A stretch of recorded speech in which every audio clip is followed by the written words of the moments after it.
Have any of you ever experienced being betrayed by your own mind?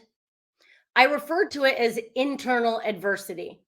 And I'm not talking about external adversity where we've all been fired, dumped, we've definitely had family issues.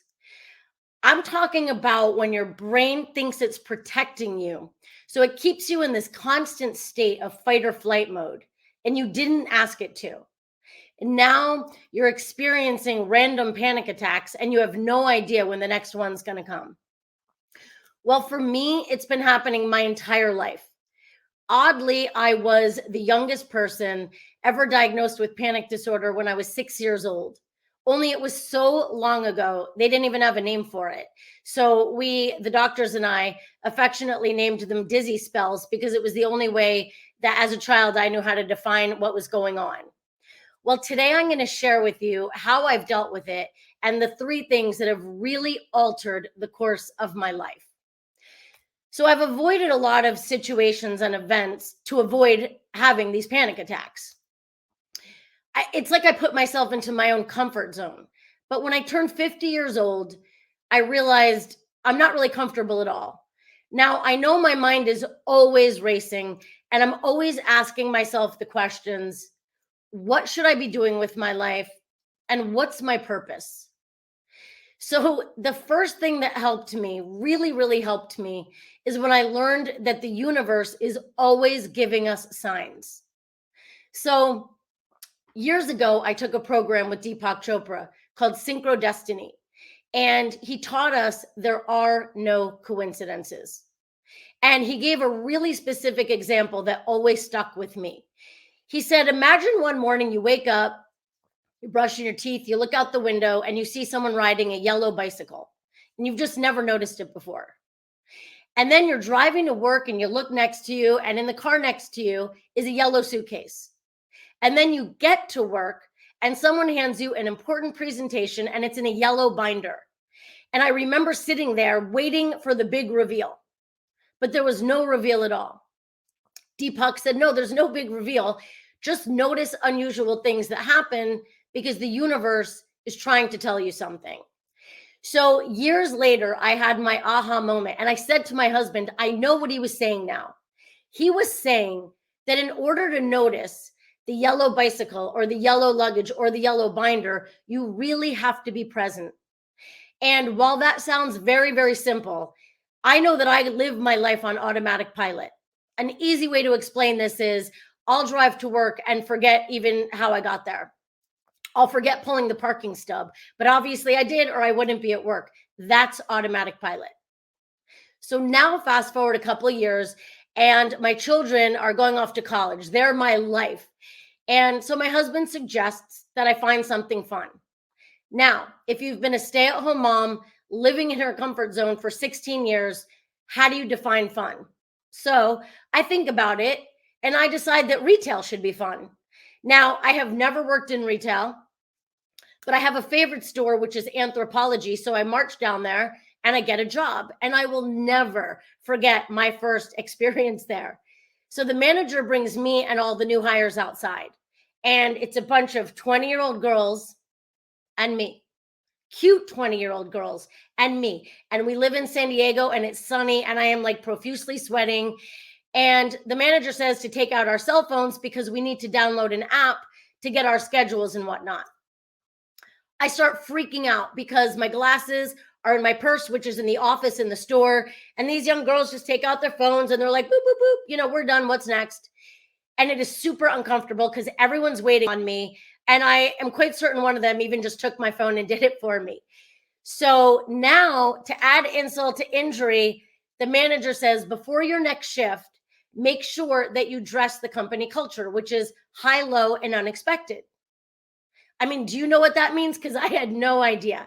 But I figured I'm just going to fake it till I make it. So I head in for my first day, and man, we hit the jackpot. They put me in the fitting room, and that was my jam. It was so much fun. It was lively. There's customer interaction. And yes, I am making a lot of mistakes. I'm walking in on women while they're getting dressed.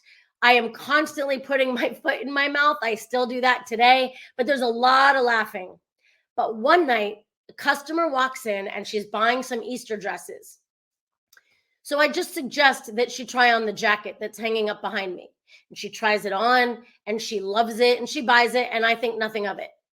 So I come into work a couple of days later at my next shift, and there's a woman there from corporate that I don't recognize. And she says, Randi, corporate wants to take your picture and put it on our corporate interweb. They're so excited about your story. And I'm so excited and I'm getting all pumped up. And I'm like, what's my story? And she says, well, there was a jacket that was here. It had been there for a month and you sold it in your first week. And then she starts talking about my energy. And I don't hear anything else that she says, because that jacket, hand to God, that I sold was bright yellow. It was a bright yellow leather jacket. And now I'm just like, okay, universe, I got you. I hear you loud and clear, and I'm where I'm supposed to be. So now I'm there for the next year and a half, and I'm really having a lot of fun. I love, love, love the girls that I work with. I love my customers, but then the pandemic happened. And I tried to think of a nice way to say this when I was writing this, but I'm just going to tell it like it is. There are many customers who hadn't left their homes in quite a while. And when they started to reemerge, they would come in and they were overwhelmed and they were stressed out. And some of them forgot how to treat people. And so sometimes women were just downright nasty. And I was taken aback because I was not used to that. So I say to myself, okay, listen, there's a lot of things I'm not good at. I'm not good in the kitchen. I'm terrible with numbers. They would never put me up at the cash wrap, but I am good with people. I love people and I connect with people. So I decide I want to take my career one step further. So I get certified as a Jay Shetty life coach to help these women with the anxiety and the stress that the pandemic has clearly made an impact on them.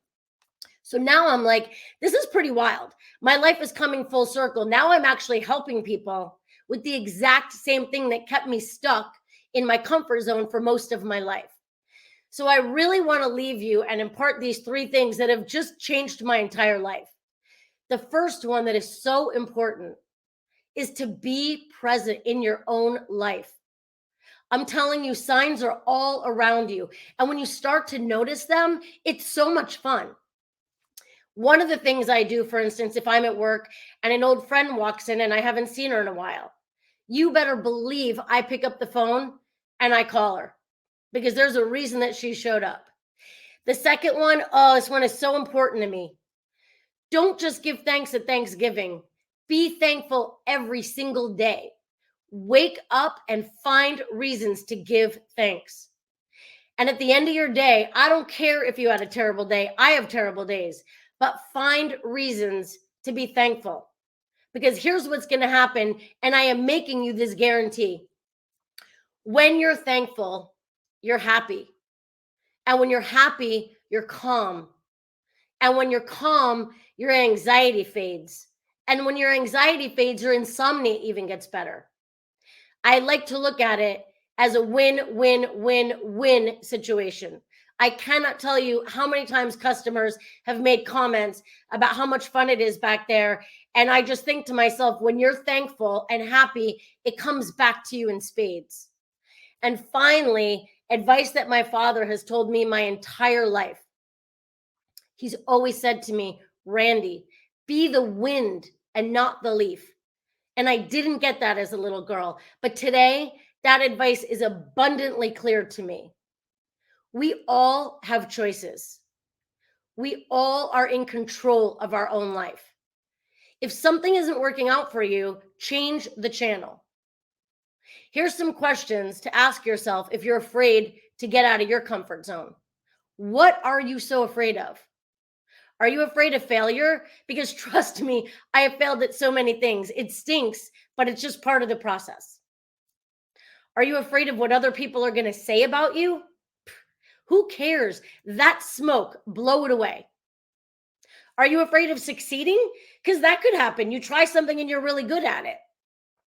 But always ask yourself this question. What is the worst thing that can happen?